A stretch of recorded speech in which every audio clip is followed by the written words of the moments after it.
The salt-laden breeze carried more than just the scent of the sea that morning. It brought whispers of approaching danger.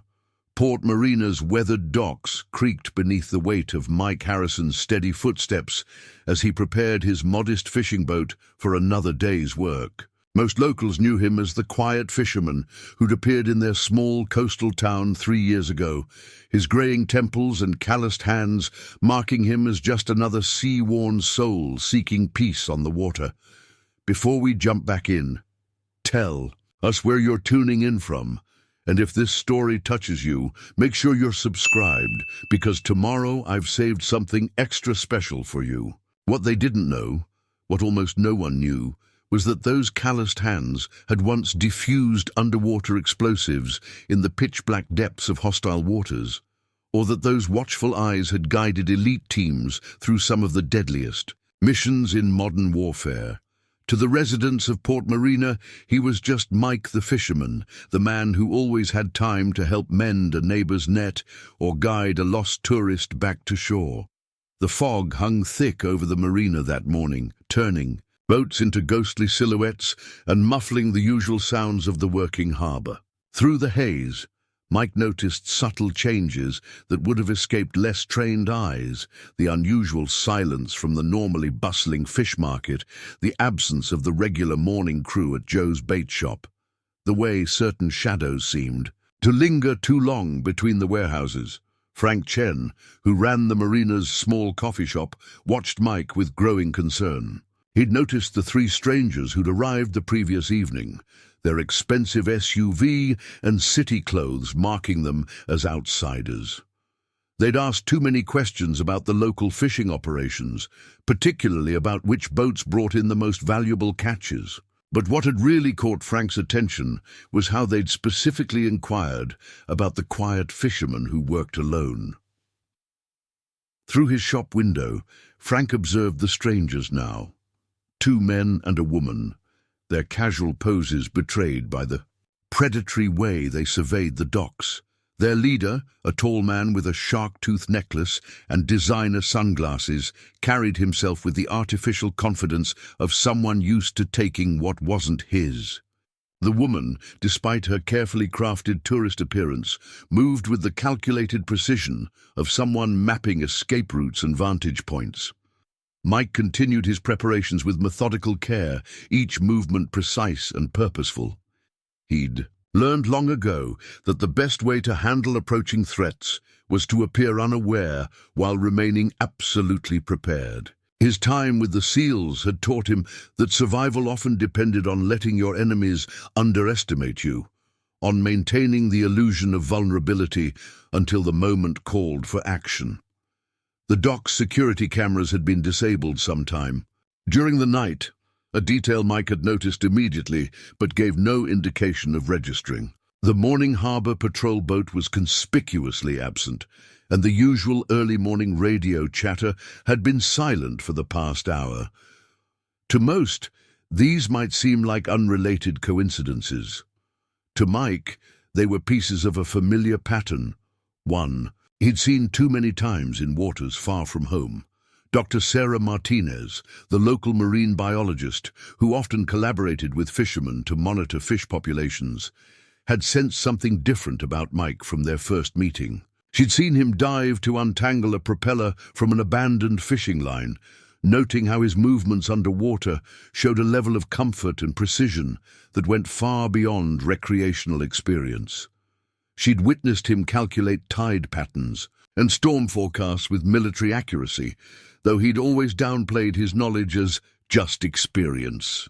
The fog began to lift as the sun climbed higher, revealing more of the marina's morning activity or lack thereof. The usual bustle of fishermen preparing for the day's work was notably absent. Only a few figures moved between the boats, their movements too deliberate to be the casual morning routine of the working harbor. Mike secured the last of his gear, his movements unhurried despite the growing tension in the air. His years of training had taught him to read situations like this, to feel the subtle shifts in atmosphere that preceded conflict. The 3 strangers had positioned themselves strategically, one near the fuel station, one by the ice house, and the leader now making his way directly toward Mike's boat. In his pocket, Mike's hand brushed against the worn challenge coin he always carried, a reminder of his years with SEAL Team 3. He'd left that life behind, seeking the peace and simplicity of fishing in this small coastal town. But as the stranger's footsteps drew closer, Mike felt the familiar clarity of mind that came before combat, the heightened awareness that had kept him alive in waters far more dangerous than these. The true measure of a warrior, his old commander, used to say, wasn't in the fights they won, but in the ones they managed to avoid. As the stranger's shadow fell across his deck, Mike wondered if this would be one of those times. But something in the way the other two had begun to move, in the deliberate emptiness of the usually busy marina, told him that peace might not be an option this morning. The salt air carried the first words of what was about to become a very interesting conversation, and Mike Harrison, former Navy SEAL turned fisherman, prepared to demonstrate why some waters were far more dangerous than they appeared. The stranger with the shark-tooth necklace stopped at the edge of Mike's boat, his designer shoes out of place on the weather-worn dock. "Nice morning for fishing," he said, his casual tone carrying an undercurrent of threat that rippled through the misty air. Behind him, his two companions had begun moving closer, their practiced movements betraying years of coordinated intimidation. Mike continued coiling his rope with precise, methodical motions. Those who'd served with him in the teams would have recognized this seemingly mundane task as a sign of imminent action, the same way he'd prepared equipment before night operations in waters that held far deadlier predators than fish. "Morning," Mike replied, his voice carrying the weathered calm of countless ocean storms. "Bit early for tourists."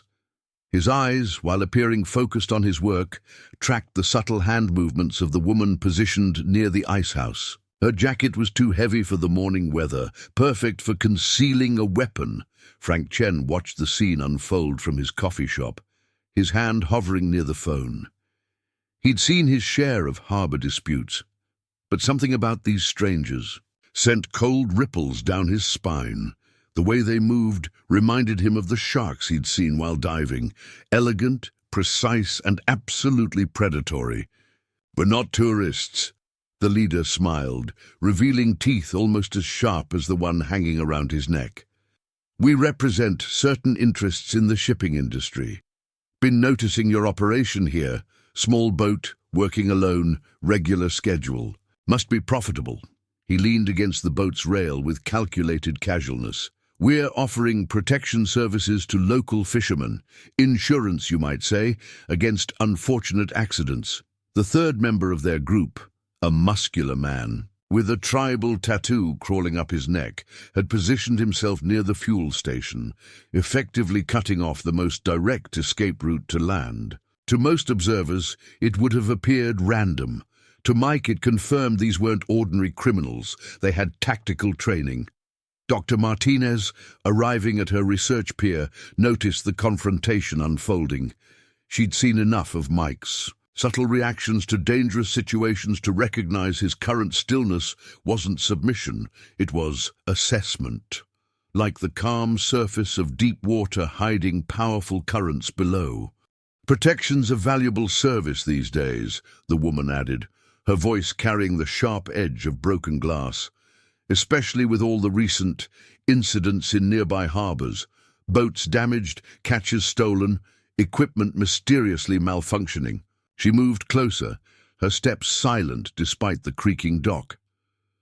"Our fee is reasonable, 30% of your daily catch."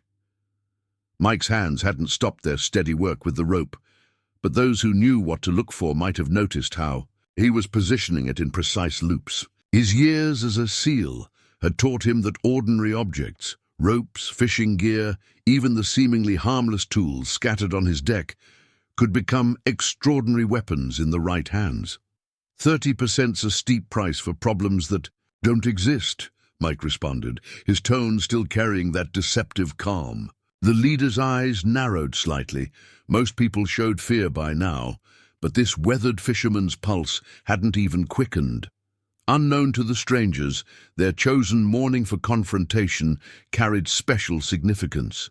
3 years ago, to the day, Mike had led his final mission as a SEAL, a covert operation that had ended with him pulling 3 teammates from the depths of hostile waters, their extraction route compromised, forced to improvise with nothing but their training, and the sea itself as allies.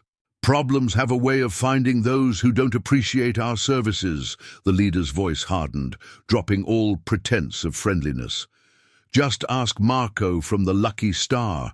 His boat hit some rough weather last week. Tragic accident. His smile didn't reach his eyes.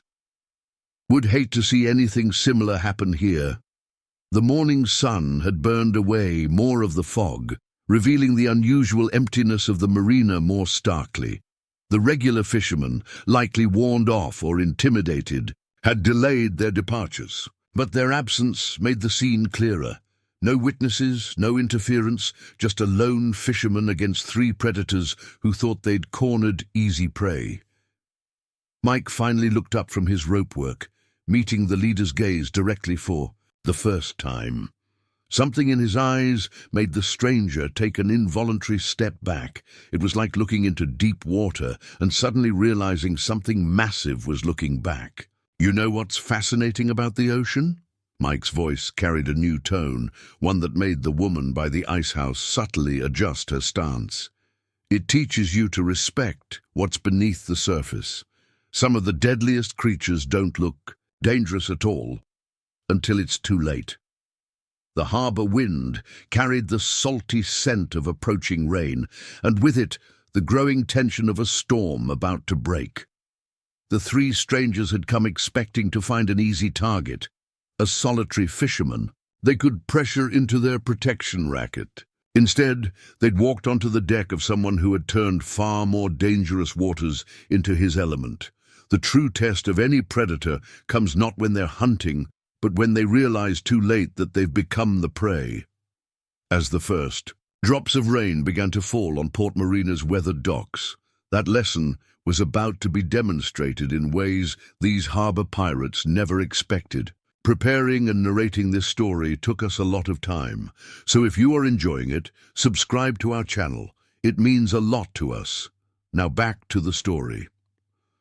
Frank Chen wasn't the only one who'd noticed something different about Mike's diving patterns over the past 3 years. Harbourmaster Tom Sullivan, a retired Coast Guard officer, had observed how the quiet fisherman always seemed to choose routes that gave him complete awareness of underwater terrain, how his anchoring spots provided multiple escape vectors, and how his seemingly casual movements on deck maintained constant situational awareness. The leader of the 3 strangers shifted his weight slightly, responding to something in Mike's demeanor that his conscious mind hadn't yet processed. Like many predators who'd never faced true resistance, he mistook his own unease for anger. "Fascinating lesson about the ocean," he sneered, his hand straying toward his jacket. "Here's another one, dead fish float." Dr. Martinez, still watching from her research pier, noticed something subtle in Mike's stance that reminded her of documentary footage she'd seen of seals just before they struck. That perfect stillness that preceded explosive motion. She'd studied marine predators for years, but only now did she fully appreciate how much human predators had in common with their oceanic counterparts. "You know what else is fascinating about the sea?" Mike continued, his voice carrying that same calm that had unnerved his opponents in waters far from here. "It teaches you about pressure. Most people think it's just about depth, but it's really about understanding forces." His hands hadn't stopped their work with the rope, each loop and coil placed with precise purpose, like how much pressure a human body can take before something breaks. The woman by the icehouse had begun to move with more obvious tension, her practiced casualness giving way to instinctive response. She'd trained to read threats, but something about this fisherman's measured words and controlled movements was triggering warnings her training hadn't prepared her for. Through his coffee shop window, Frank noticed other subtle changes taking place around the marina. The harbour patrol boat, which had been conspicuously absent, had reappeared at the mouth of the harbour, its position perfect for blocking any waterborne escape. Two regular customers at his counter, who he now realized he'd never seen order anything before, had shifted to better viewing positions of the confrontation. "Last chance for a reasonable discussion." The leader's voice carried an edge of frustration now. 30% is better than 100% of nothing. Just ask the families of those who decided to be difficult. His shark-tooth necklace caught the morning light as he leaned forward, attempting to use his height advantage to intimidate. Mike's response was to casually reach down and pull up a piece of his fishing net, examining it with the same focused attention he'd once given to underwater demolition charges. "Interesting thing about nets," he mused, running the rope through his fingers. "They're not just for catching fish. In the right hands, they're about control. Controlling space, controlling movement, controlling outcomes." The man with the tribal tattoo had begun to circle wider, attempting to create a flanking position. To most observers, it would have looked like restless pacing. To Mike, it confirmed his initial assessment. These weren't just thugs, they had tactical training. Not military level, but enough to make them dangerous to ordinary civilians. "You've had experience with that kind of control, haven't you?" Mike's eyes met the leader's with unnerving directness. "Like in the Adriatic Sea last year? Those fishing accidents that always seem to happen in international waters?" The stranger's face showed a flicker of shock before he could mask it. "Or, maybe more recently, off the coast of Montenegro?" The tension in the air shifted perceptibly. The woman's hand had moved closer to her concealed weapon, but there was uncertainty in her movement now. They'd come expecting to intimidate a simple fisherman, not confront someone who knew operational details that even most law enforcement agencies hadn't connected. "Who are you?" the leader demanded, his composure cracking further. The casual menace in his voice had been replaced by something sharper, more desperate. Professional criminals fear nothing more than the realization that they might be the ones being hunted. Mike's smile was as cold as deep water. "Just a fisherman who finds certain patterns interesting, like how your protection operations always stay just outside territorial waters, how you time your movements with military precision, how you specifically target boats that won't be missed for hours." He adjusted his position slightly, each movement measured and deliberate. Almost like someone with experience in naval operations, someone who might have learned those tactics serving on a particular ship. The CSV Marina's Pride, perhaps? The leader's face went pale. The CSV Marina's Pride had been a black mark on maritime security. A cargo ship whose crew had turned to piracy, using their legitimate shipping routes as cover for a sophisticated extortion operation. The case had gone cold 2 years ago, after key witnesses mysteriously disappeared. "The fascinating thing about the sea," Mike continued, his voice carrying that same measured calm that had unnerved countless opponents in darker waters, "is how it preserves evidence.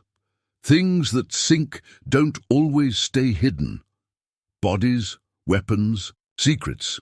They have a way of surfacing when the tide is right." Dr. Martinez, still observing from her position, noticed how the morning light had changed. The sun had risen higher, burning away the last of the harbour mist, making the scene clearer. But clarity, she realized, wasn't always a comfort. Sometimes it simply revealed dangers that had been there all along, waiting for the right moment to emerge from the depths. The man with the tribal tattoo broke the tense silence first, his voice carrying an edge of recognition that hadn't been there before. "The timing," he said slowly, looking at Mike with new understanding. 2 years ago, when the Marina's Pride operation went dark, it wasn't just witnesses disappearing, was it? That night dive team that hit us off the Croatian coast. Mike's Hands continued their steady work with the fishing gear, but his eyes held a different kind of depth now. "Interesting theory," he replied, his voice carrying echoes of submarine depths. "Though I heard that operation was officially attributed to local Coast Guard units. Clean intervention, professional, precise, untraceable." His smile was slight but carried the weight of classified operations, almost like someone had inside knowledge of ship operations. The woman by the ice house had gone completely still, her trained instincts finally catching up to what her subconscious had been screaming. The way this fisherman maintained awareness of all angles, how he'd positioned himself to maximize coverage while appearing vulnerable, these weren't the habits of a civilian. Harbour Master Sullivan, watching through his office window, noticed something else too. The 3 unmarked vehicles that had quietly pulled into the marina's parking lot weren't just random arrivals.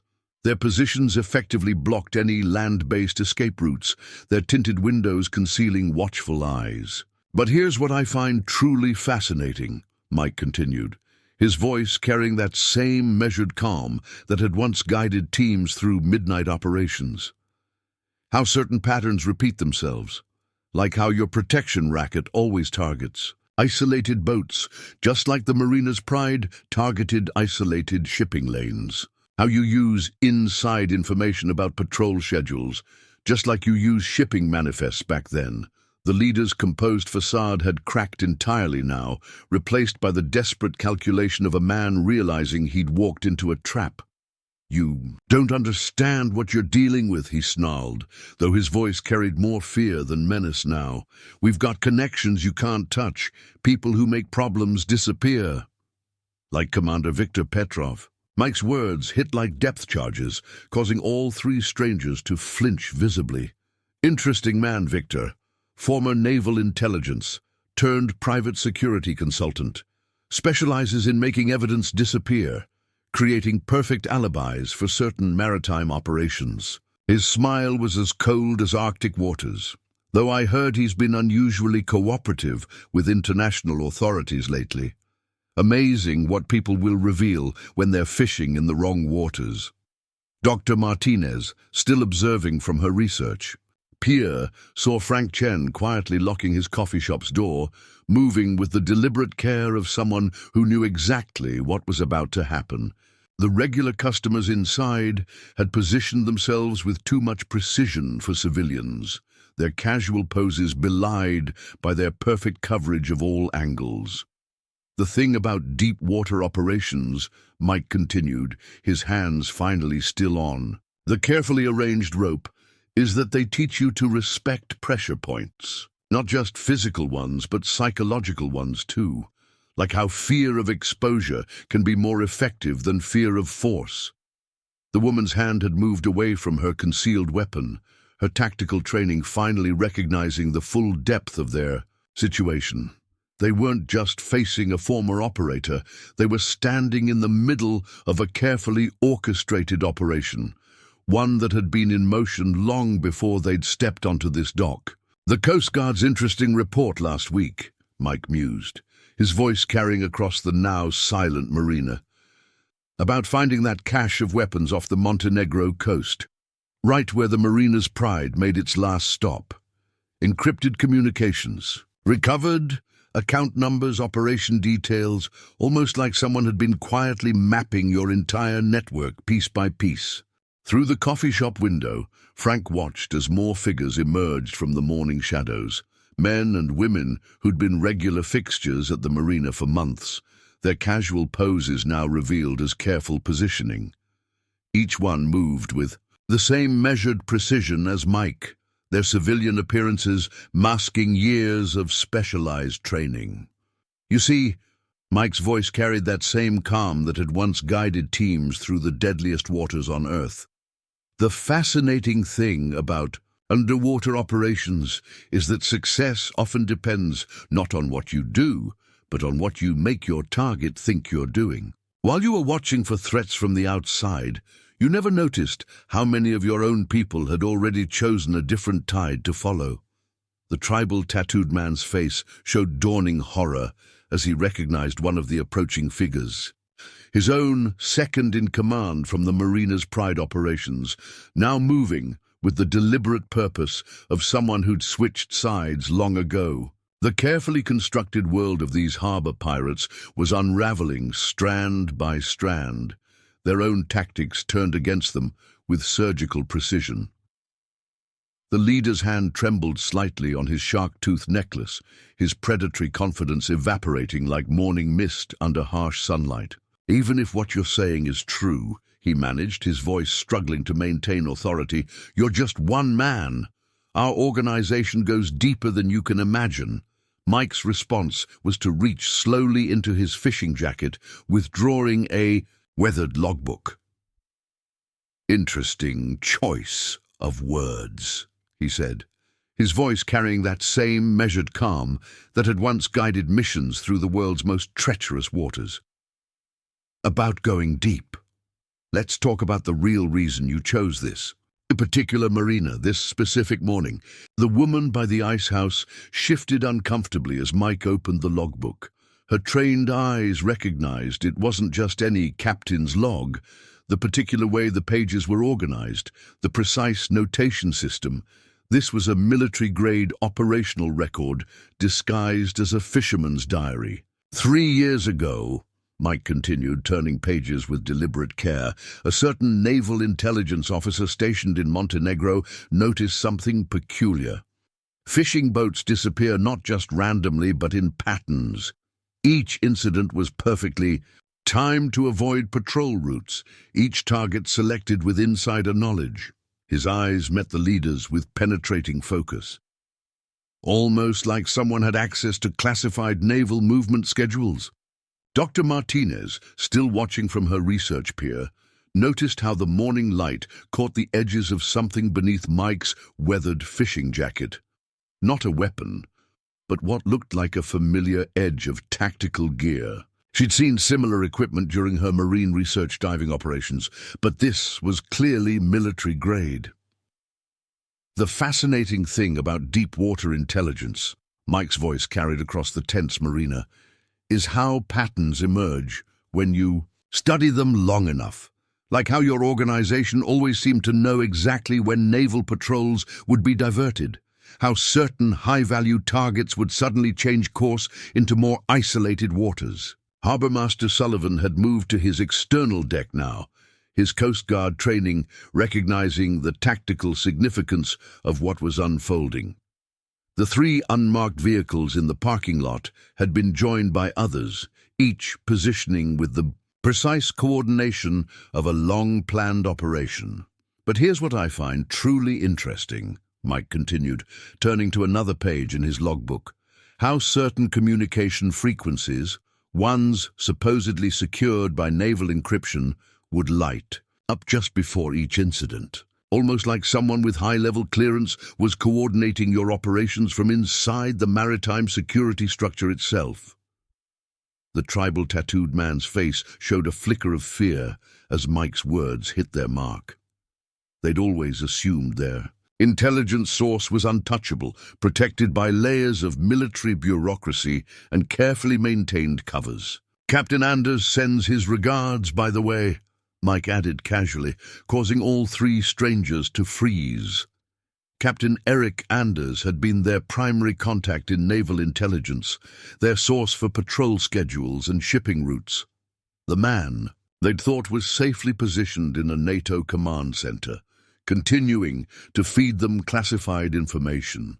"Impossible," the leader whispered, his voice losing its last traces of confidence. "Anders is untouchable. His position, his connections were quite helpful once he decided to cooperate," Mike finished, his smile cold as deep water. "Amazing how a man's priorities can shift when he realizes he's not just facing criminal charges, but treason. When he understands that every operation he facilitated, every schedule he leaked, every life he put at risk, had been meticulously documented." Frank Chen, still in his coffee shop, watched as more figures emerged from various positions around.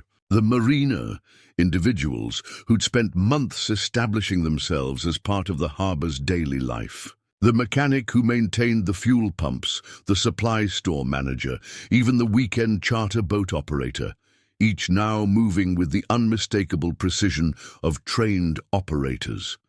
"You see," Mike continued, his voice carrying that same measured calm that had once guided teams through the darkest waters of international operations. "While you were building your network of intimidation, we were patiently constructing something far more comprehensive. Every corrupt official you bribed, every compromised security officer, every leaked patrol schedule, all of it leading to this moment." The woman's tactical training finally caught up to the full implications of what she was seeing. They weren't just facing a former operator or even a coordinated law enforcement operation. They were standing in the middle of something far more sophisticated, a deep-cover naval intelligence operation that had spent years methodically dismantling their entire network from the inside out. The truly fascinating aspect of deep-water operations, Mike's voice took on an almost educational tone, is how success often depends not on superior force, but on superior patience.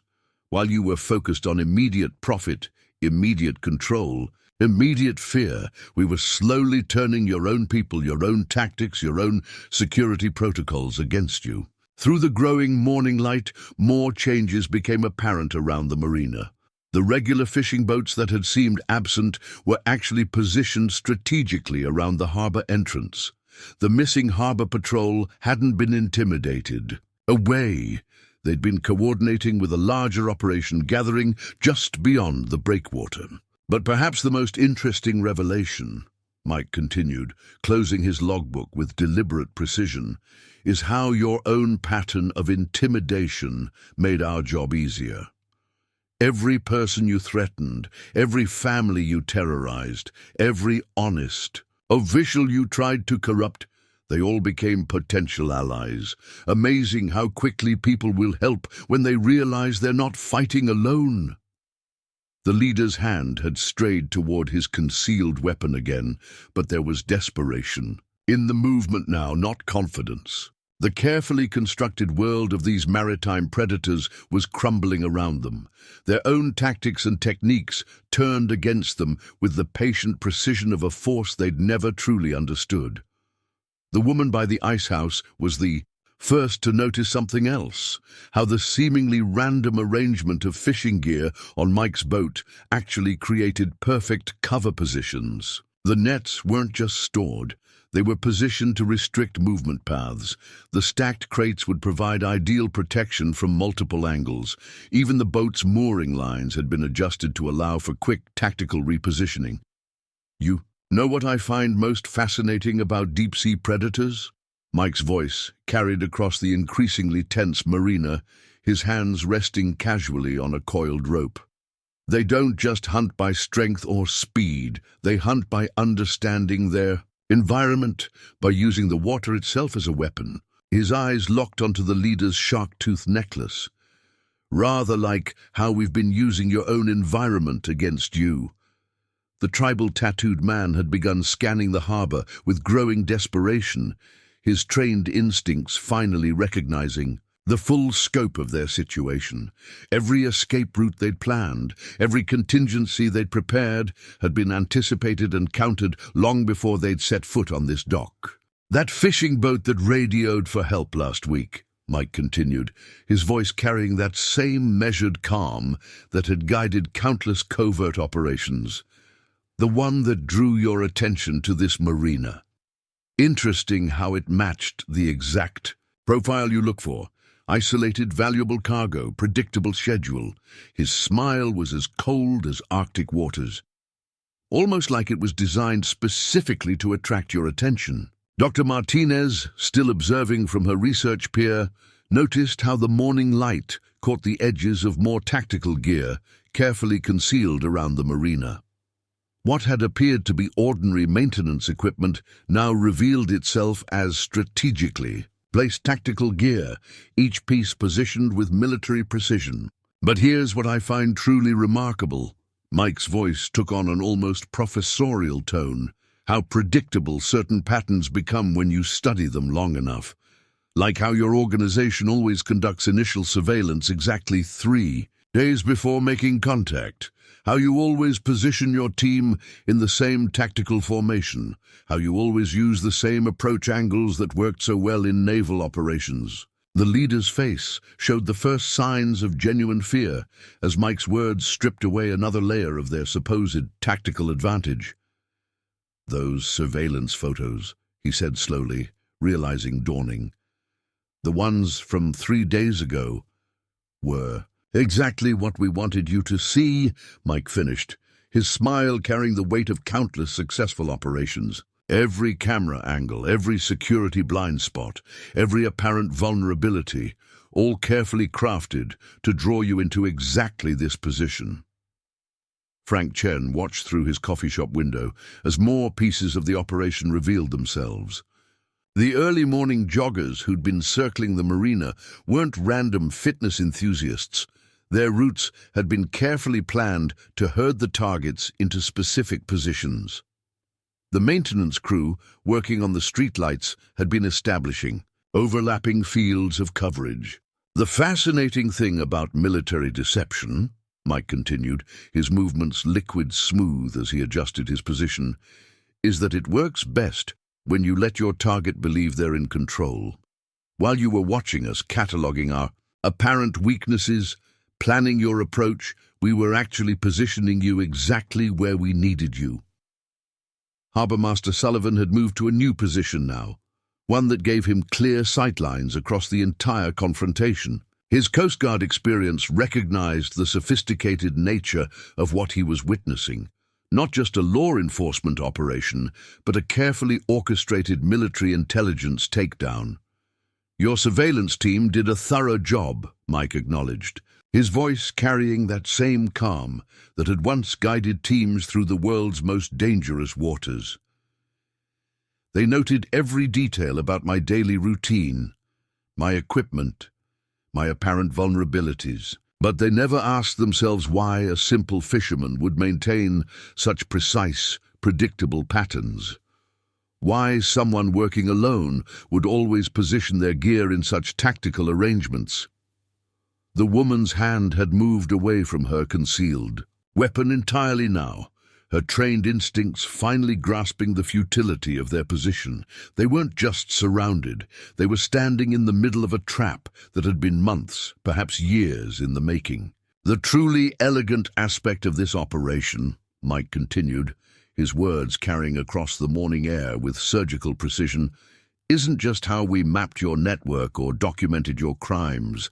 It's how we used your own operational security against you.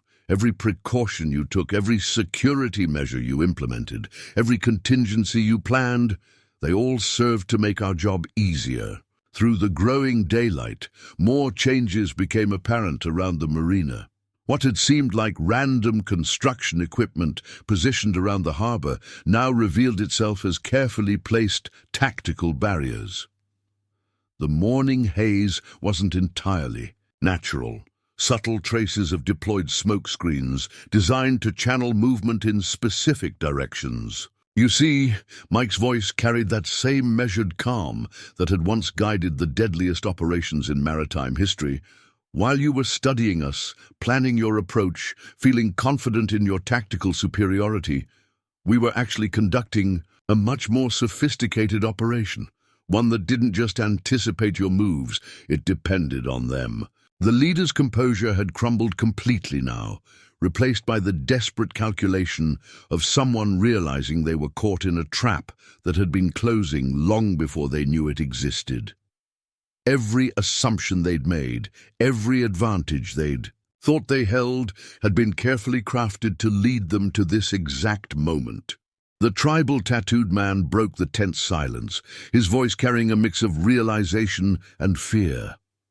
"The diving operations," he said slowly. "All those times we saw you checking your nets underwater. You weren't just fishing, were you?" Mike's smile was cold as deep-sea currents. Interesting thing about underwater operations, he replied, his voice steady as a depth sounder. They teach you to work in multiple dimensions. While your surveillance team was focused on surface activities, we were mapping everything beneath.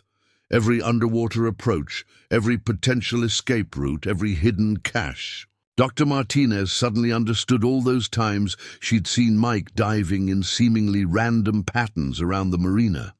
What had appeared to be routine net maintenance had actually been sophisticated underwater reconnaissance, each dive carefully documented and coordinated with the larger operation.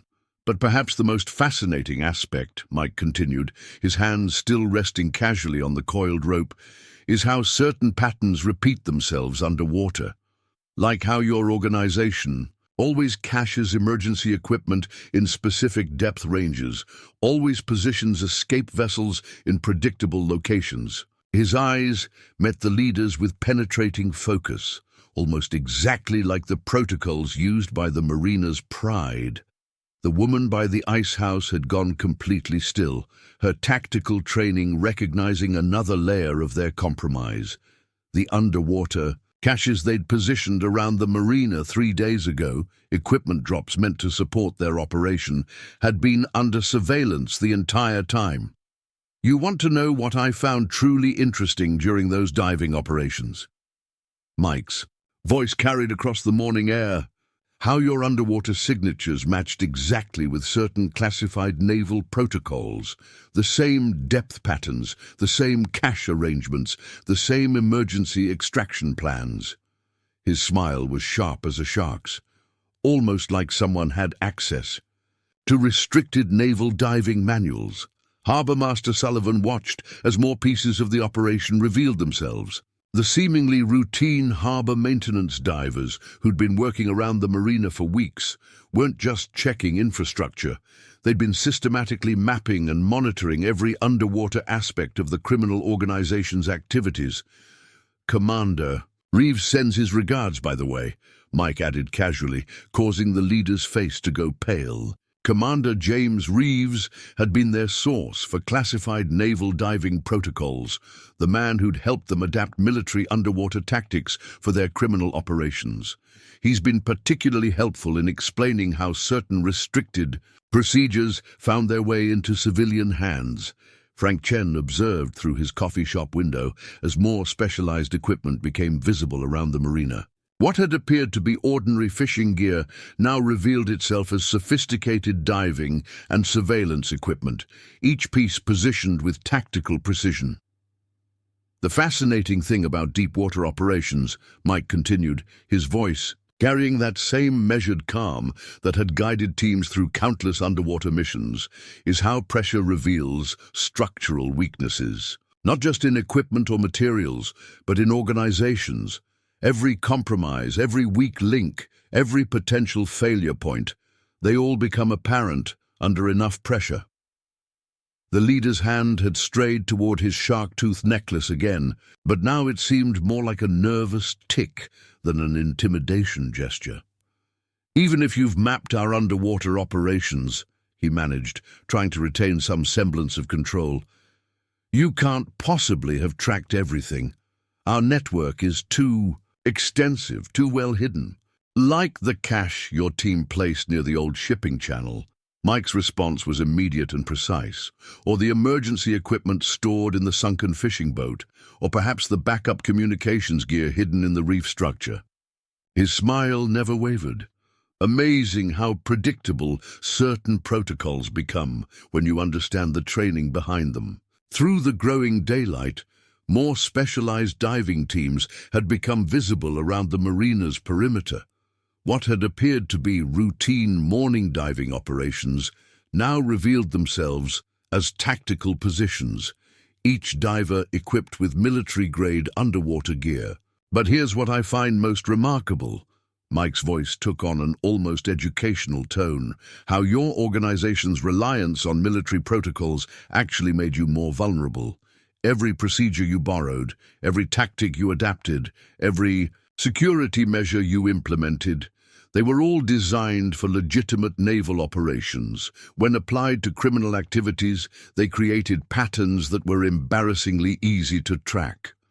Dr. Martinez noticed how the morning light caught the edges of sophisticated underwater monitoring equipment carefully concealed around the marina. What had appeared to be ordinary depth sounders and fish finders now revealed themselves as military-grade sonar systems, each one positioned to maintain complete underwater surveillance.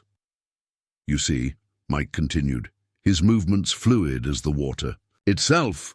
"While you were focused on maintaining surface security, we were systematically compromising every aspect of your underwater operations. Each cache you positioned, each escape route you planned, each piece of equipment you hidden, they're all already under our control." The tribal tattooed man's face showed dawning horror as he realized the full implications. Every contingency they'd planned, every backup they'd prepared, every emergency protocol they'd established, all had been anticipated and neutralized before they'd ever set foot on this dock. The morning sun had climbed higher now, its rays penetrating the water's surface to reveal more of what lay beneath. The leader's confident stance had crumbled entirely, replaced by the tense alertness of a man realizing he was standing on the edge of an abyss he'd never seen coming. "You know what's truly fascinating about deep-water predators?" Mike's voice carried across the increasingly tense marina, his hands still resting casually on his fishing equipment. "They don't just rely on strength or speed. They understand that survival often depends on patience, on waiting for exactly the right moment to strike." Through his office window, Harbour Master Sullivan noticed something else, how the regular harbour traffic had shifted over the past hour, creating clear channels in specific directions. What looked like random boat movements was actually a carefully choreographed pattern, designed to restrict any potential escape routes. "Take your operation in the Mediterranean last summer," Mike continued, his voice carrying that same measured calm that had once guided teams through the world's deadliest waters. The yacht that disappeared off the Croatian coast, the one carrying those interesting financial records, everyone assumed it was just another tragic accident.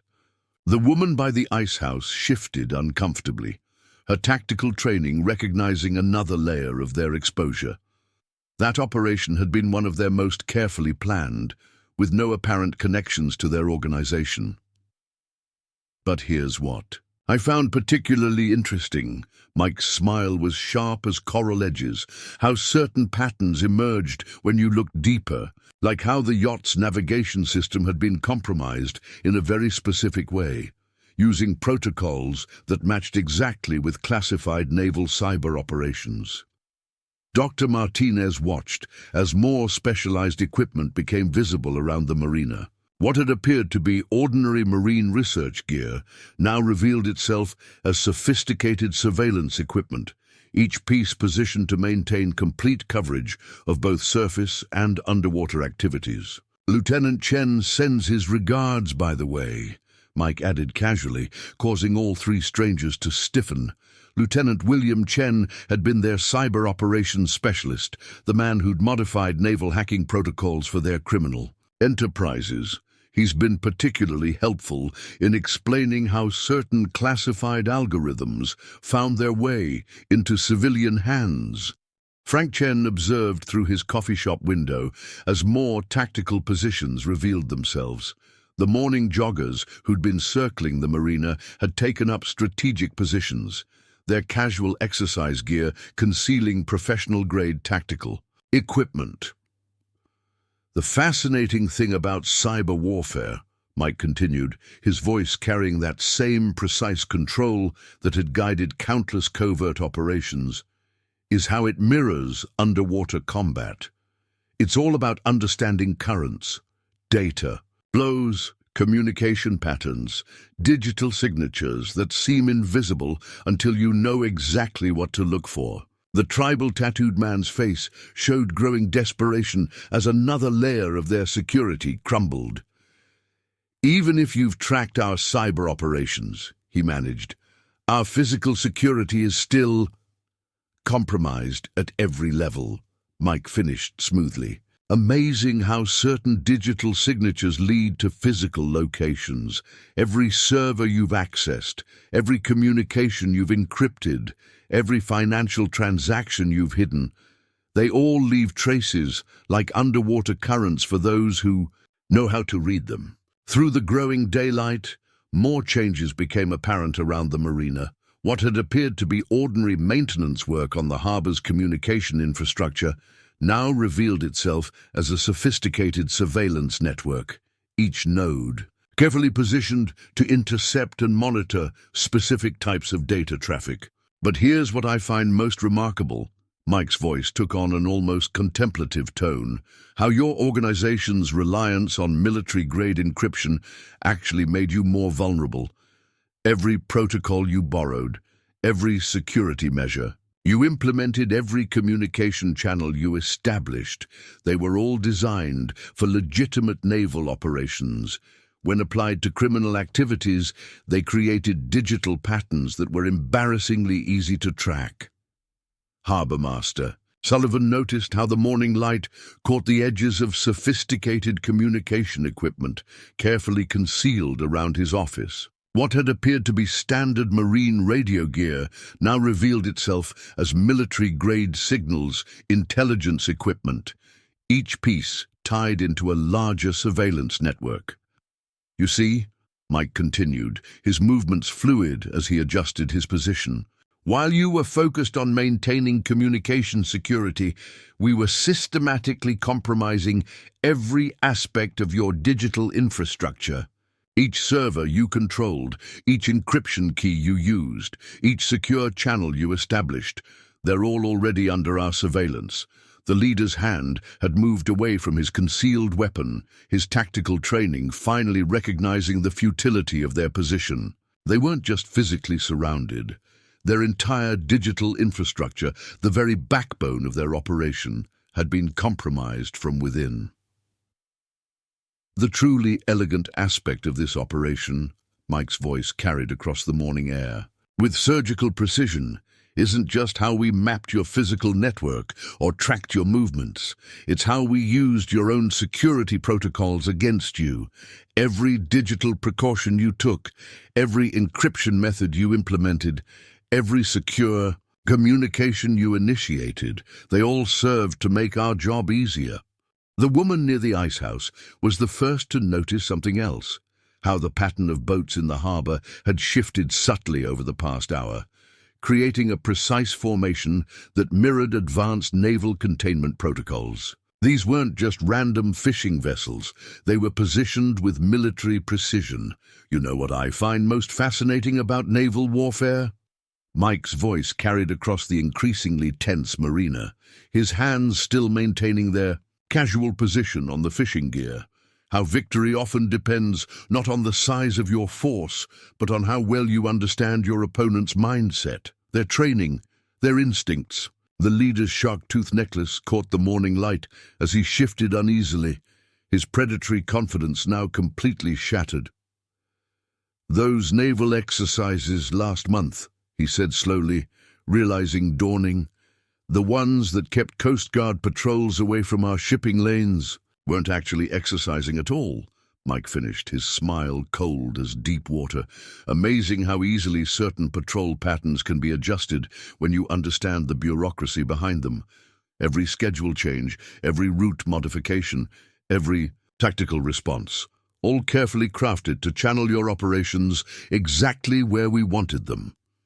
Dr. Martinez watched as more details of the operation became clear. The environmental research buoys she'd helped position around the harbor weren't just collecting marine data.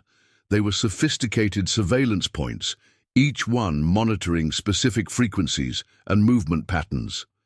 "But here's what I find truly remarkable," Mike continued, his voice carrying that same measured calm that had guided teams through countless covert missions.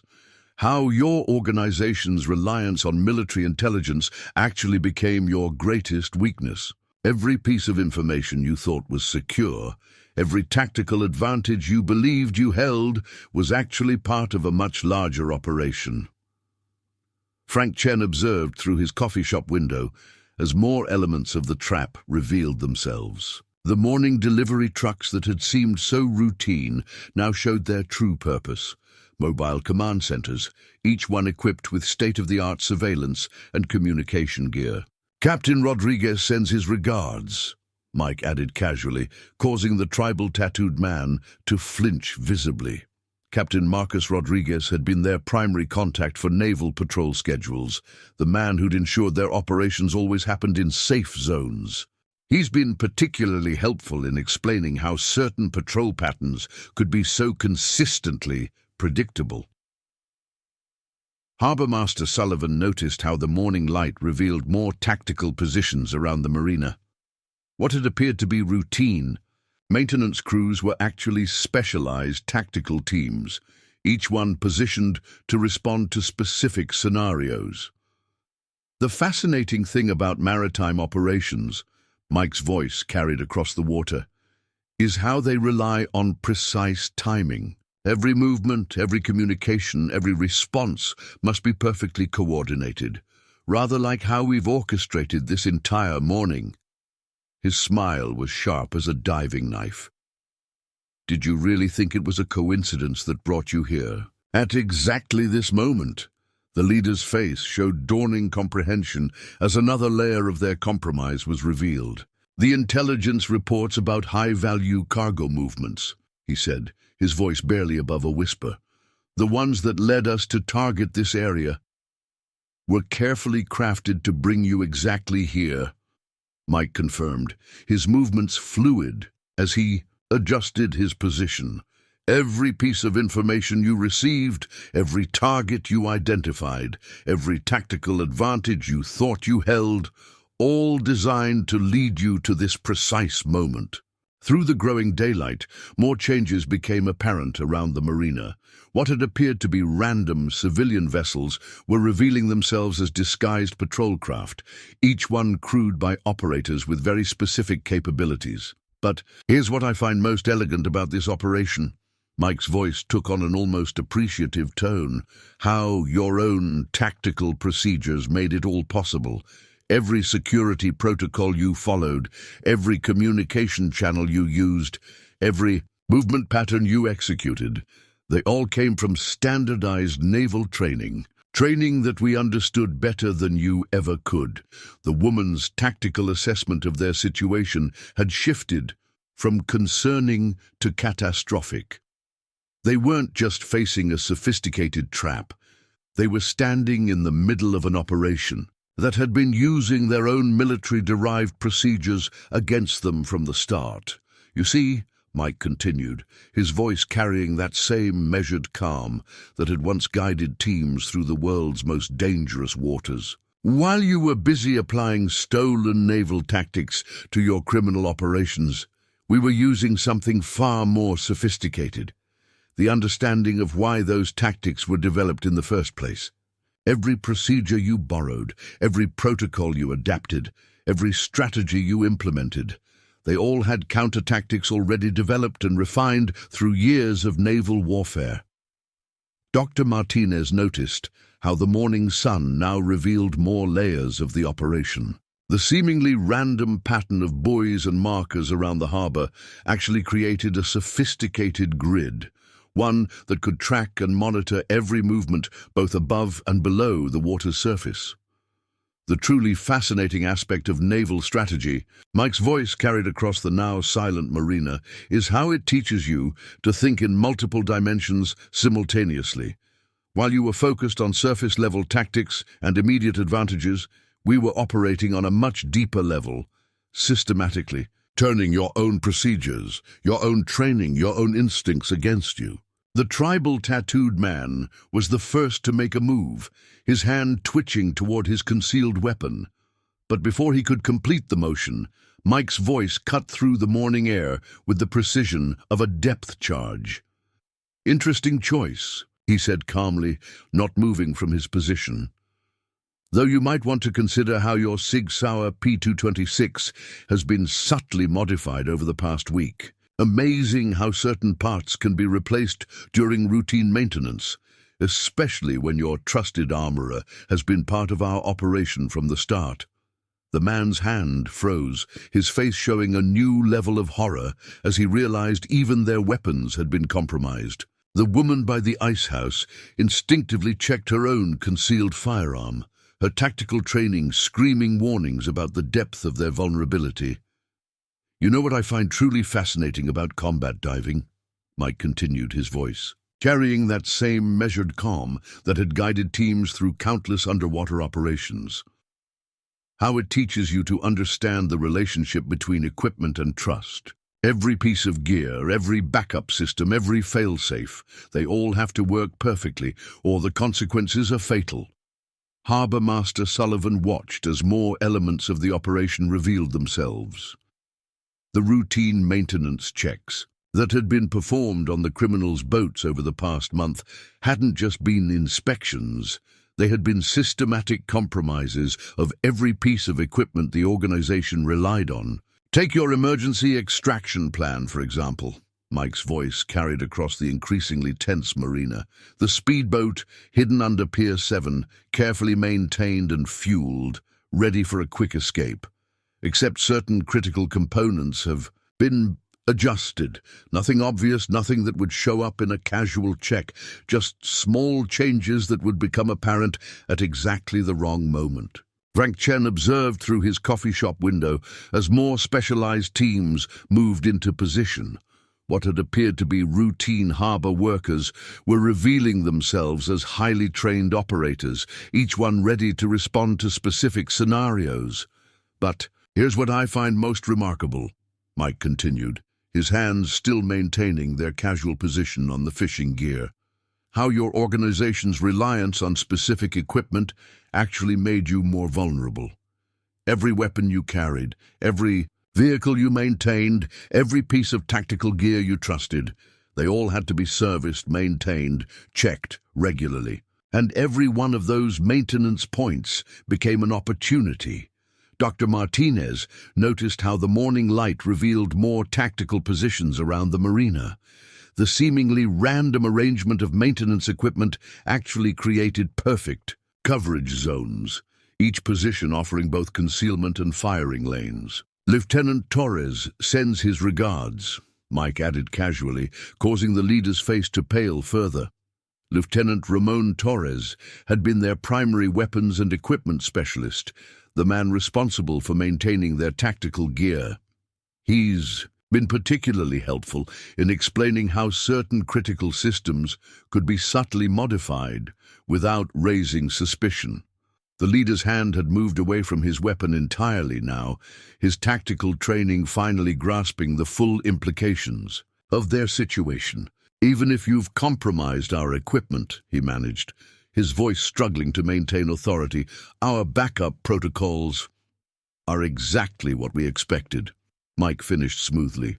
"Every fallback position, every emergency protocol, every contingency plan, they all follow standard naval tactical procedures, the same procedures we've spent years developing counters for." Through the growing daylight, more changes became apparent around the marina. What had appeared to be ordinary maintenance equipment was revealing itself as sophisticated tactical gear, each piece positioned to neutralize specific threats. "The fascinating thing about naval operations," Mike's voice carried that same precise control that had guided countless missions, "is how they teach you to think in terms of systems within systems. While you were focused on maintaining individual pieces of equipment, we were systematically compromising entire operational chains. Every weapon, every vehicle, every piece of tactical gear, they're all part of larger systems.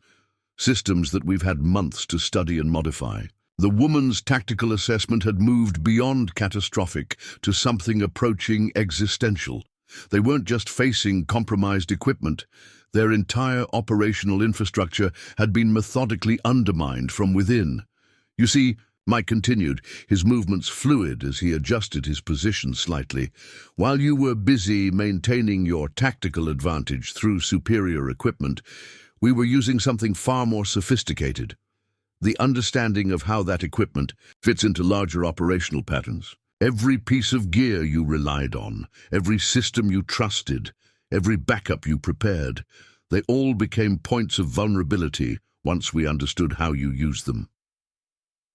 Harbour Master Sullivan noticed how the morning sun now revealed more layers of the operation. The seemingly random maintenance work around the marina had actually been a systematic modification of every piece of equipment the criminal organization might try to use.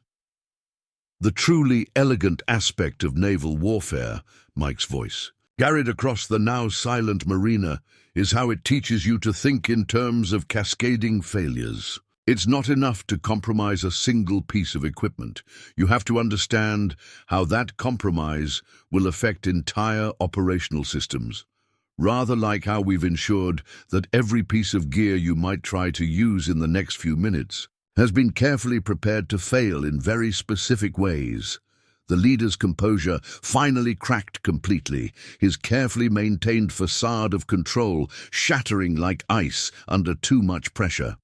"Our contacts," he said, his voice barely above a whisper, "our network of informants in maritime security have been particularly helpful," Mike finished, his smile cold as Arctic waters. "Amazing how quickly loyalty shifts when people realize they're part of something larger than themselves. Every corrupt official you bribed, every compromised security officer, every bought-off harbour master, they've all been feeding you exactly the information we wanted you to have." Dr. Martinez watched as more pieces of the operation's true scope became clear.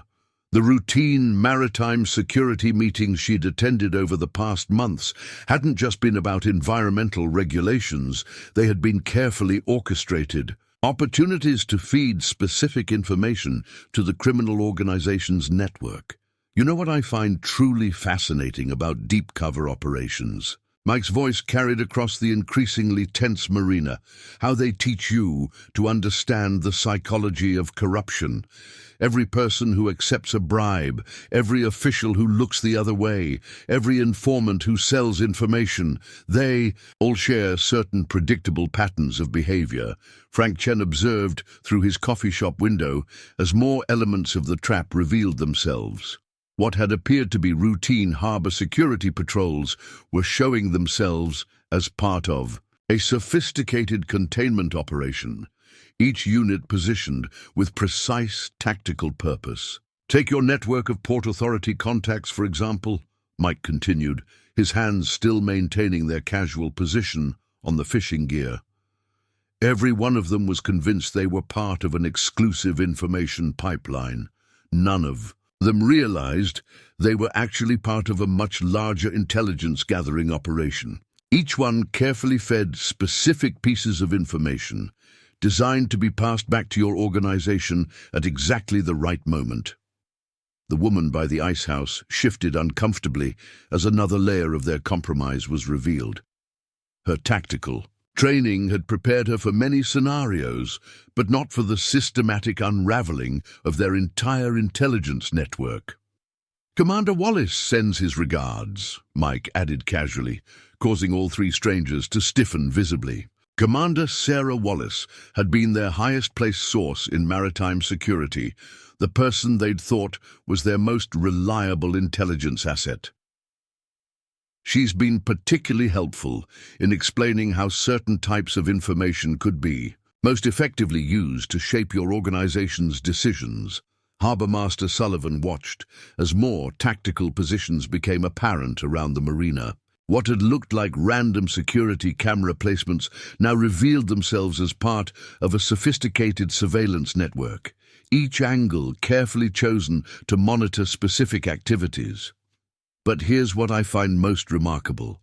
Mike's voice carried that same measured calm that had guided teams through countless covert operations. How your organization's reliance on corrupted officials actually became your greatest vulnerability. Every piece of intelligence you purchased, every security schedule you obtained, every patrol route you learned about, it all came through channels we controlled. The tribal tattooed man's face showed growing desperation as another support. Structure crumbled. "Even if you've compromised our intelligence network," he managed, "our overseas connections are exactly where we wanted them to be," Mike finished smoothly. "Every international contact, every shipping partner, every foreign port official you dealt with, they've all been part of a much larger operation, one that spans far beyond this harbor." Through the growing daylight, more changes became apparent. In the marina's security structure, what had appeared to be routine patrol patterns were revealing themselves as carefully choreographed movements, each one designed to maintain complete tactical control of the area. "The fascinating thing about maritime intelligence," Mike's voice carried across the water, "is how it teaches you to think in terms of interconnected networks. While you were focused on maintaining individual sources of information, we were systematically taking control of entire intelligence channels. Every contact you trusted, every source you relied on, every piece of intelligence you received, they all became parts of our operation." Dr. Martinez noticed how the morning light revealed more layers of the surveillance operation.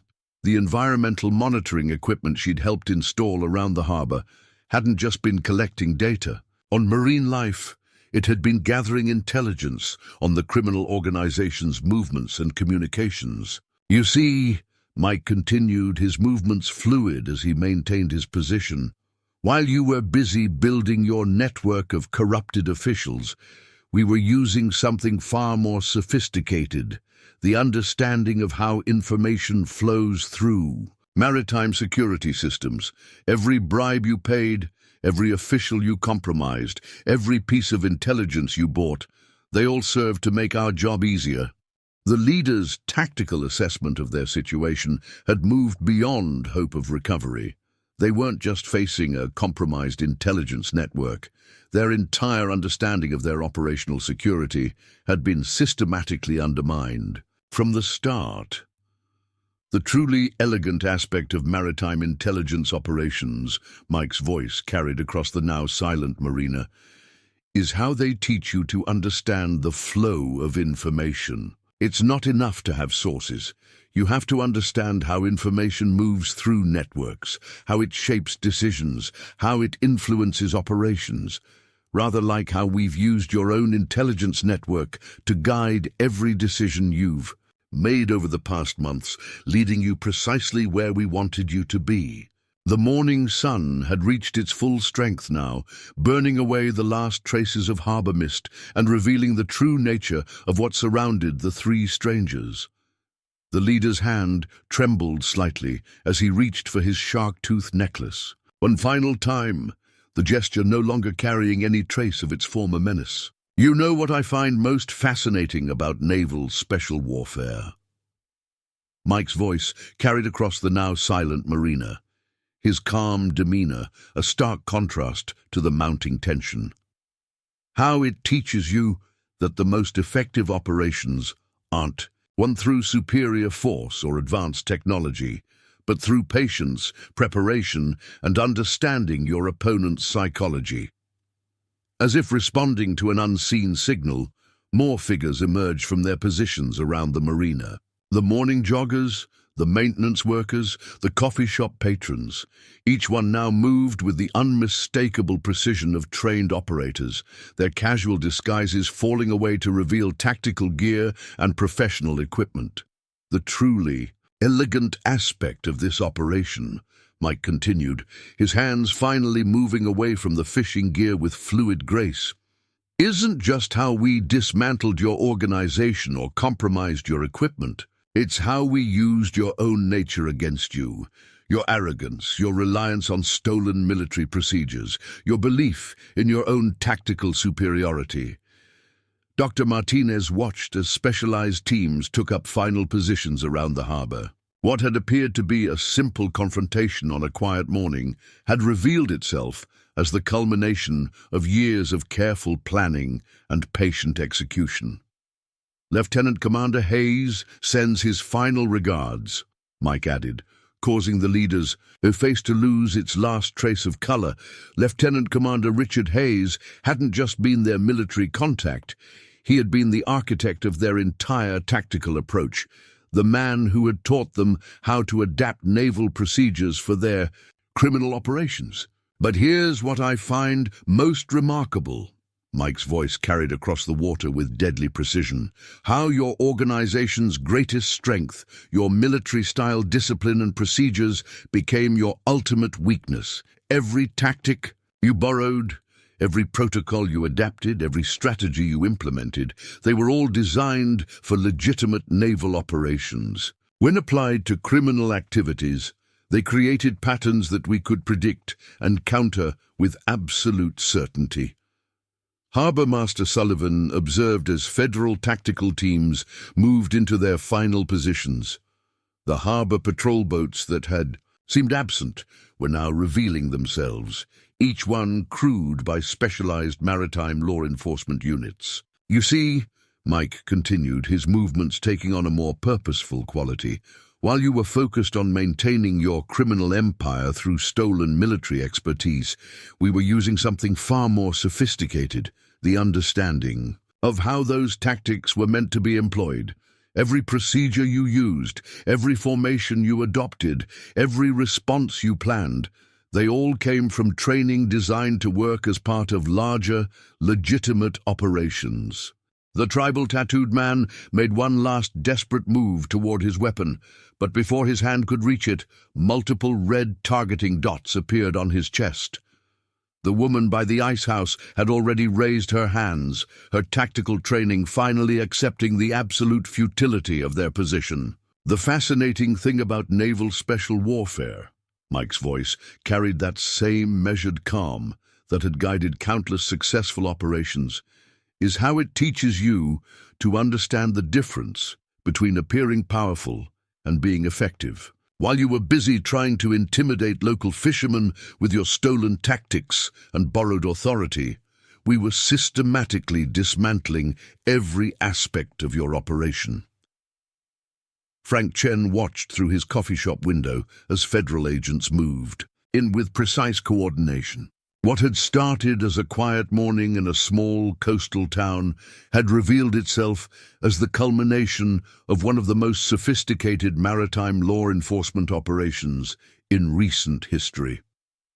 "But perhaps the most interesting lesson," Mike continued, now standing to his full height, his fisherman's disguise no longer necessary, "is how the sea teaches you about justice. Like the tide, it may seem slow, but it's inevitable. And like the depths, it holds secrets that eventually come to light."